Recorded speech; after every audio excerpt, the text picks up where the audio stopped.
Hello అండి. Welcome to hunger recipes and vlogs. నోట్లో వేసుకుంటే వెన్నలా కరిగిపోయే బెల్లం పొంగలి తయారీ విధానం చూద్దాం. ముందుగా half glass rice, half glass పెసరపప్పును తీసుకొని ఇలా ఒక గిన్నెలో వేసి 2 సార్లు శుభ్రంగా కడుక్కొని ఒక కప్పుకు 2 కప్పుల చొప్పున నీళ్లు వేసుకొని 30 నిమిషాల పాటు నానబెట్టుకోవాలి. 30 నిమిషాలు నానిన తర్వాత స్టవ్ ఆన్ చేసుకొని ఈ గిన్నెను పెట్టుకొని ఉడికించాలి. పెసరపప్పు వేసాం కదా, ఇలా పొంగుతూ ఉంటుంది. సో మనం అప్పుడప్పుడు మధ్య మధ్యలో కలుపుతూ ఉండాలి. ఇలా కలుపుకుంటూ అంతా ఉడికేలాగా ఉడికించుకోవాలి. ఇలా ఒక గిన్నెను తీసుకొని బెల్లం వేసుకోవాలి.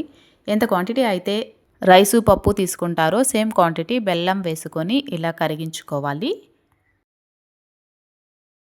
బెల్లం మొత్తం ఇలా కరిగిన తర్వాత ఇలా ఒక స్ట్రైనర్ తీసుకొని కరిగించిన బెల్లం మొత్తం వడకట్టుకోవాలి. అలాగే కొద్దిసేపు కలుపుకోవాలి. మాడకుండా అప్పుడప్పుడు మధ్య మధ్యలో కలుపుతూ ఉడికించుకోవాలి. ఇప్పుడు కొద్దిగా యాలకుల పొడిని కూడా వేసుకొని కలుపుకోవాలి.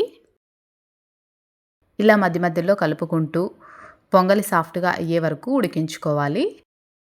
కింద అడుగు అంటిందంటే పొంగల్ అనేది టేస్ట్ మారిపోతుంది. సో ఇప్పుడు ఒక హాఫ్ గ్లాస్ వరకు పాలను కూడా వేసుకొని అంతా మిక్స్ అయ్యేలాగా కలుపుకుంటూ మరి కొద్దిసేపు ఉడికించాలి.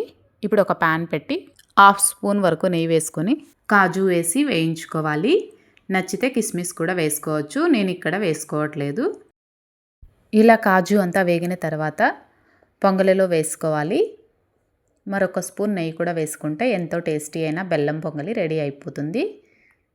ఏ పండుగకు అయినా ప్రసాదంగా చాలా చాలా బాగుంటుంది. మీరు కూడా ట్రై చేయండి. ట్రై చేసి మీకు ఎలా వచ్చిందో కమెంట్ సెక్షన్లో తెలియజేయండి. మా వీడియో మీకు నచ్చినట్లయితే లైక్ చేయండి. మరిన్ని టేస్టీ వీడియోస్ కోసం హంగర్ రెసిపీస్ అండ్ వ్లాగ్స్ ఛానల్ని సబ్స్క్రైబ్ చేసుకోండి.